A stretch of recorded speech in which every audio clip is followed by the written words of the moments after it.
क्या है आध्यात्म?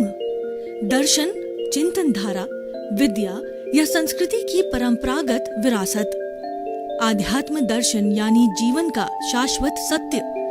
मानव जीवन से जुड़े शाश्वत सत्यों को जानिए और समझिए उपासक डॉक्टर सोहनराज तातेड़ से हमारे खास कार्यक्रम आत्मविज्ञान में। आत्मविज्ञान यानी सही दृष्टि, सही सोच। भाई और बहनों, मातृशक्ति को नमन। स्टूडियो में आपका हार्दिक स्वागत है, अभिनंदन है, सत्कार है। आत्मविज्ञान साइंस ऑफ द सोल कार्यक्रम के अंतर्गत हम आपको प्रतिदिन नए नए एपिसोड्स बताते हैं। कोई बासी एपिसोड हम नहीं देते। प्रतिदिन नया विषय, नया चिंतन, नई विचारधारा और हर चीज नई नई बताई जाती है। क्यों बताते हैं? कि आपको हम सही दृष्टि, सही सोच देना चाहते हैं। राइट विजन, राइट थिंकिंग के तहत आपकी जो नकारात्मक सोच है उसको सकारात्मक बदलना चाहते हैं, उसको पॉजिटिव बनाना चाहते हैं, ताकि आप अच्छे इंसान बनो और अच्छे इंसान बन करके अच्छे समाज का निर्माण करो, अच्छे परिवार का निर्माण करो। ये सारा कार्य हम अलग अलग एपिसोड्स के माध्यम से करते हैं।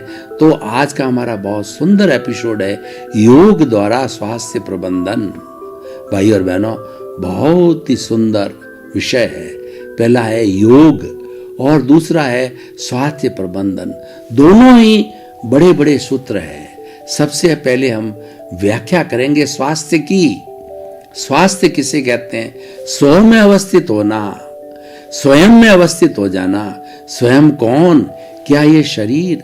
ये शरीर तो नाशवान है, ये तो जड़ है, ये भी किसी के चलाए चलता है। इसके भीतर चेतना की मौजूदगी के अंदर ये चलता है, मिश्र चेतन बनता है, ये अपने आप नहीं चलता है। तो इसका अर्थ हो गया परमानेंट। इसके अंदर क्या है? इसके भीतर परमानेंट प्रभु विराजमान है, जो भूतकाल में थे, वर्तमान में हैं और भविष्य में रहेंगे। लेकिन ये शरीर आज सोहनराज है, तो पूर्व जन्म के अंदर ये मोहनराज था। मोहनराज ने जो भी कॉजेज डाले, भाव कर्म डाले, उसके अनुरूप ये द्रव्य कर्म भुगतने वाला सोहनराज है। और सोहनराज इसी आत्मा की साक्षी से जब नए भाव क्रिएट करेगा, नए कॉजेज डालेगा, तो वो भाव कर्म आने वाले यानी आने वाले समय में, आने वाले समय के अंदर ये पुखराज बनेगा, तो वो भोगेगा। यानी करने वाला कोई है, भोगने वाला कोई है, लेकिन हाजिरी तीनों में एक ही की है, वो शाश्वत आत्मा की हाजिरी है। तो ये हम स्व में स्थित होना यानी आत्मा में अवस्थित होना, आत्म प्रदेशों में जाना, सेल्फ रियलाइजेशन करना, इंट्रोस्पेक्शन करना, आत्म निरीक्षण करना, स्व निरीक्षण करना, अपने आप से आशीर्वाद लेना, अपने आप से बात करना, अपने आप को रिझाना है। ये सारा जो है वह स्वास्थ्य कहलाता है, स्व में अवस्थित होना कहलाता है। अब देख लिए, हमारे वर्ल्ड हेल्थ ऑर्गेनाइजेशन ने बताया कि ये स्वस्थ व्यक्ति कौन होता है। तो उन्होंने 5 तरह के स्वास्थ्य की जो है गणना की है। पहला बोला है कि शारीरिक स्वास्थ्य, फिजिकल हेल्थ। दूसरा होता है हमारा मानसिक स्वास्थ्य, मेंटल हेल्थ। और तीसरा होता है हमारा भावनात्मक स्वास्थ्य, इमोशनल हेल्थ। और चौथा होता है हमारा धार्मिक स्वास्थ्य, स्पिरिचुअल हेल्थ। और 5वां होता है हमारा सामाजिक स्वास्थ्य, सोशल हेल्थ। तो WHO कहता है कि जो 5 स्वास्थ्य रखने वाला है और जिसमें 5 स्वास्थ्य है, और वही व्यक्ति स्वस्थ है। तो हम ये योग के द्वारा 5 स्वास्थ्य कैसे प्राप्त कर सकेंगे, ये आज हम स्नेह ने आपको बताएंगे। योग किसे कहते? योग का साधारण भाषा के अंदर अर्थ है जोड़ना। किसको जोड़ना? माइंड, बॉडी एंड सोल को जोड़ना। माइंड का मतलब मन, बॉडी का मतलब शरीर, सोल का मतलब आत्मा। मन, शरीर और आत्मा को जोड़ना, तन, मन और आत्मा को जोड़ना है, ये योग कहलाता है। जब हमारा माइंड, बॉडी और सोल एक ही लाइन में रहते हैं, सिंक्रोनाइज रहते हैं, एक ही साथ काम करते हैं, ऊंचे नीचे नहीं होते हैं, तो हम स्वस्थ रहते हैं। उसका नाम योग है। आज हमारी दुनिया के अंदर सैकड़ों तरह के योग चलते हैं, जैसे कि पतंजलि योग है, स्वर योग है, हठ योग है और कर्म योग है, भक्ति योग है, ज्ञान योग है, ध्यान योग है। ऐसे सैकड़ों तरह, और हमारी मैग्नेट से करने वाली मैग्नेटिक चिकित्सा है, आयुर्विज्ञान है, आयुर्वेद है, सिद्धा है। ये सारे स्वास्थ्य को ठीक रखने वाले हमारे बहुत से तरह के योग हैं। तो उन सब की हम व्याख्या में नहीं जाएंगे। हम तो एक रोल मॉडल जो बहुत प्रसिद्ध है पतंजलि योग का सहारा लेकर के हम बताना चाहेंगे कि किस तरीके से वो संपूर्ण स्वास्थ्य, होलिस्टिक हेल्थ, पांचों तरह की हेल्थ को हम प्राप्त कर सकते हैं, वो बताना चाहेंगे। तो पतंजलि ने योग सूत्र लिखा और अष्टांग योग दिया, 8 तरह के योग के अंग बताए।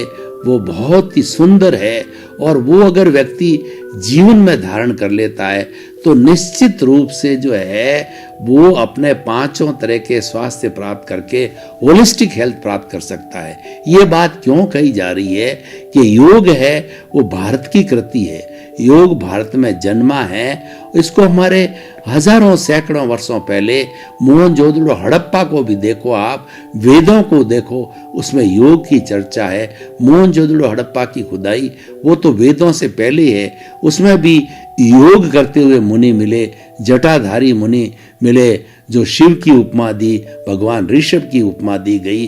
ध्यान करते हुए योगी मिले, साधना करते हुए योगी की मूर्तियां मिली। इसका अर्थ ये हुआ कि योग बहुत पुराना है और ये भारत की कृति है। उसको आज विश्व विख्यात किया हमारे नरेंद्र भाई मोदी ने।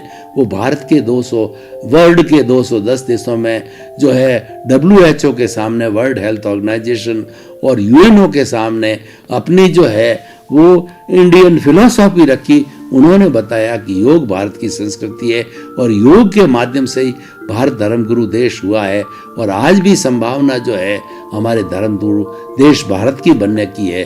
उन्होंने योग को विस्तार से बताया और 21 जून को 3 हम अंतर्राष्ट्रीय योग दिवस पूरे विश्व में मनाते आ रहे हैं। दूसरा धर्मगुरु बनने का संकेत यह है कि जो महात्मा गांधी हुए, जिन्होंने अहिंसा के बल पे पुरानी अंग्रेजों की सरकार को खदेड़ दिया था केवल अहिंसा के बल पर, तो उनका जन्मदिन 2 अक्टूबर को पूरे विश्व के अंदर अंतर्राष्ट्रीय अहिंसा दिवस के रूप के अंदर मनाया जाता है। ये भारत के 2 बड़े बड़े ऐसे अचीवमेंट्स हैं जो हमें आज भी धर्म गुरु के जो है श्रृंखला के अंदर हमको रखते हैं। जो ख्याति, जो पदवी हमें पूर्व में मिली थी, बीच में विस्मृत हो गई थी, तो पुनः हम जो है हमारे अच्छे अच्छे योगियों के लिए, भाई जो है नरेंद्र भाई मोदी स्वयं योगी है, योग का जीवन जीते हैं और रिद्धि सिद्धि वाले हैं। तो वो आज जो हमारे देश को पुनः धर्मगुरु देश बना रहे हैं, उनकी विचारधारा, उनका चिंतन, उनकी लाइफ स्टाइल, उनका यौगिक जीवन और उनका जो है वो रिद्धि सिद्धि का जीवन के कारण पुनः भारत जो है हमारा धर्मगुरु देश बन रहा है विश्व के अंदर। तो उस योग की हम बात करें, अष्टांग योग की बात करें, 8 अंग कौन कौन से हैं? वो जो है हमारा यम, नियम, आसन, प्राणायाम, प्रत्याहार, धारणा, ध्यान और समाधि। अब हम शारीरिक स्वास्थ्य को लेवें तो यम और नियम है। यम का मतलब होता है 5 महाव्रत और 5 अणुव्रत, अहिंसा, सत्य, अचौर्य, ब्रह्मचर्य और अपरिग्रह। ये हमारी जो है वो आचार मीमांसा है। व्यक्ति जब तक इनको जीवन में धारण नहीं करेगा, अहिंसा प्रेमी नहीं बनेगा, झूठ को नहीं त्यागेगा और अधिक संग्रह नहीं करेगा, अहंकार नहीं करेगा, सरलता मृदुता रखेगा और ब्रह्मचर्य का सेवन का मतलब स्वधार, संतोष, गृहस्थी के लिए ये छूट दी गई है कि आप शादी की व्यवस्था की गई है, उसके अंदर एक स्त्री को छोड़ करके पूरे विश्व की 7 अरब की जनसंख्या में जितनी भी स्त्रियां हैं, छोटी है वो मेरी बेटी है, बराबरी की है मेरी बहन है, और जो मेरे से बड़ी है वो मेरी माँ है, और भी बड़ी है वो दादी और नानी है। उस रूप के अंदर एक ना सौधार संतोष, स्त्री केवल एक स्त्री जो मैरिड है वो अपने पति से सौदार संतोष करे, और पति है एक ही पत्नी में सौदार संतोष करे। ये हमारी जो संस्कृति ब्रह्मचर्य की संस्कृति है। तो भाइयों और बहनों, इसका जो है पालन करना वो यम है, और नियम है शौच, संतोष, अहिंसा, त्याग और ईश्वर प्राणिधान, ईश्वर में भक्ति करना और शुद्धता रखना, व्यवहार की शुद्धता और भीतर की शुद्धता, संतोष रखना, त्याग की वृत्ति रखना, ये सब जो है जो है हमारा जो दूसरा जो नियम है। इन नियमों का पालन किए बिना व्यक्ति योगी नहीं बन सकता, व्यक्ति स्वस्थता को प्राप्त नहीं कर सकता। ये नियमों का पालन जरूरी है, अनुव्रतों का पालन जरूरी है। यम, नियम और आसन। आसन क्या है कि जितने हमारे बर्ड्स और एनिमल है वो जिस जो है मुद्रा में बैठते हैं वो हमारे लिए आसन बन गए।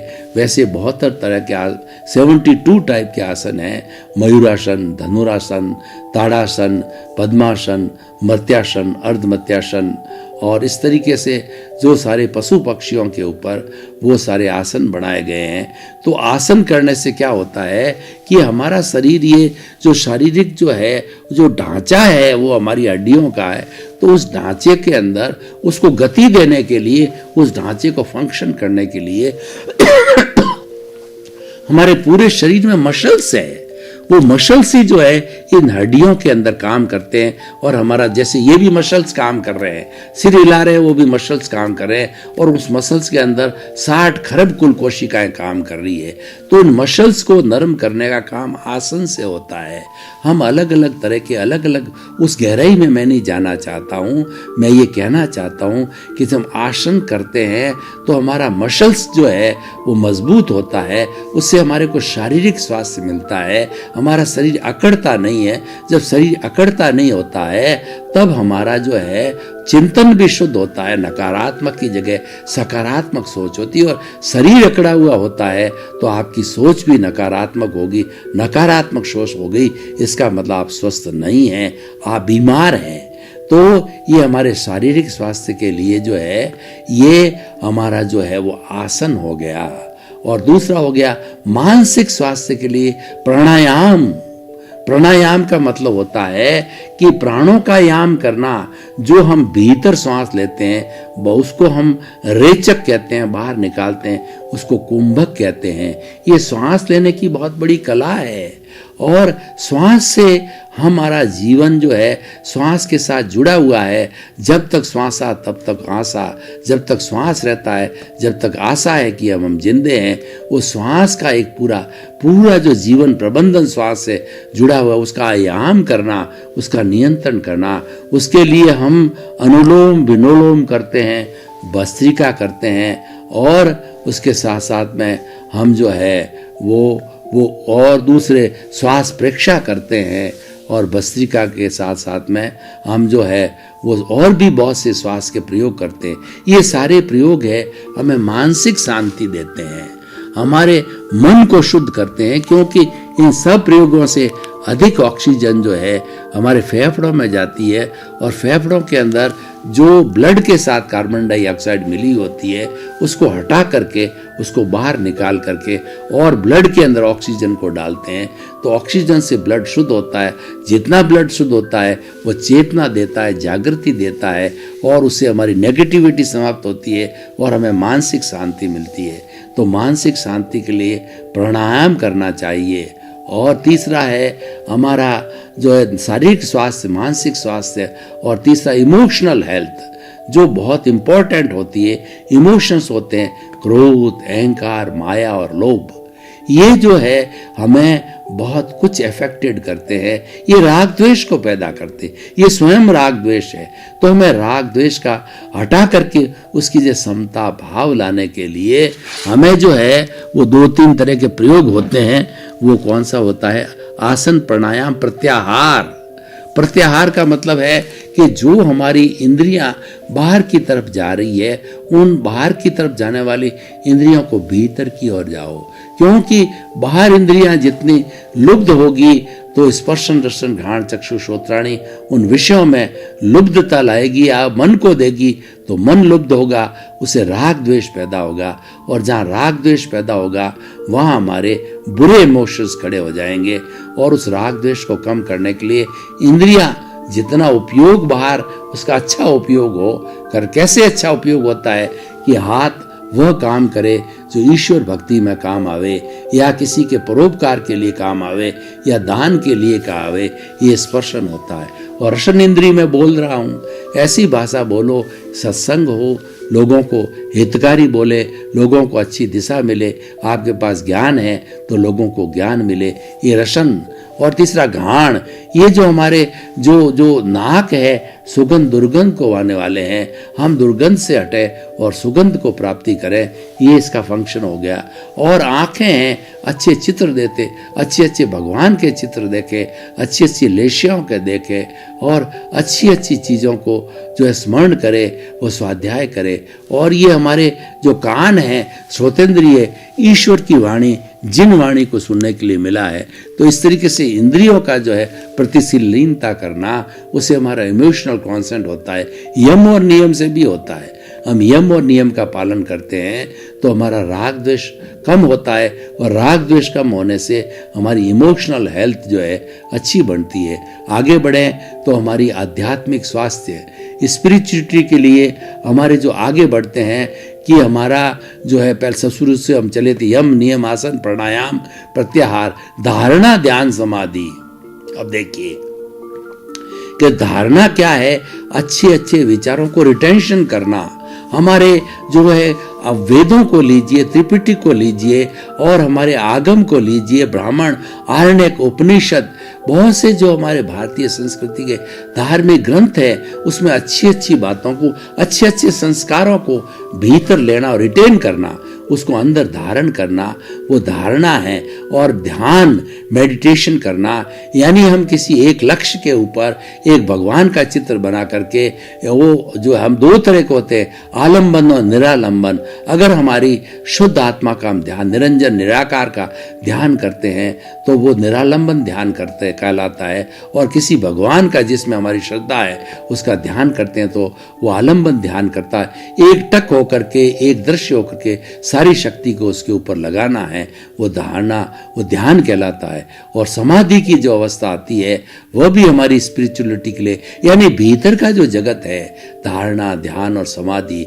ये हमारी स्पिरिचुअलिटी के लिए काम आती है। और समाधि की अवस्था में हम जो है अपने स्वभाव में रमण करते हैं, अपने शुद्ध आत्मा में रमण करते हैं। और स्वभाव में रमण करना वह संपूर्ण स्वास्थ्य कहलाता है, वो होलिस्टिक स्वास्थ्य कहलाता है। जैसा कि हमने प्रारंभ में जो है परिभाषा स्वास्थ्य की कि स्व में अवस्थित होना, स्व है अपना स्वभाव, मतलब अपनी चेतना में स्थित होना, वो हमारा स्वभाव है। और जड़ में स्थित होना वो हमारा विभाव है। विभाव से हट करके हम स्वभाव में आते हैं तो होलिस्टिक हेल्थ को प्राप्त करते हैं। और अंतिम में हमारा सामाजिक स्वास्थ्य। सबका रिजल्ट क्या है? सबका इन सब चारों तरह के स्वास्थ्य को प्राप्त करके उसकी क्रियान्विति क्या है? उसकी क्रियान्विति ये है कि आप परिवार में कैसे रहते हो, समाज में कैसे रहते हो, विश्व में कैसे रहते हो, देश में कैसे रहते हो। आपने जो कुछ भी ग्रहण किया है, जो स्वास्थ्य प्राप्त किया, वो बांटिए। आपके पास जो ज्ञान, जैसे मैं बांट रहा हूं, ज्ञान दान महादान होता है। 3 तरह के बड़े दान होते हैं। एक तो संयति दान, दूसरा ज्ञान दान, और तीसरा अभय दान होता है। संयति दान क्या होता है कि हमारे ज्ञानी पुरुष है, साधु है, संत है, और जैसे अरियंत है, सिद्ध तो अमूर्त है, अरियंत है, और आचार्य है, उपाध्याय है, और संत है। कोई भी संत है जो कंचन कामनी का मुक्त होता है, वही संचा संत होता है। उन संत को 9 तरह की चीजें होती है।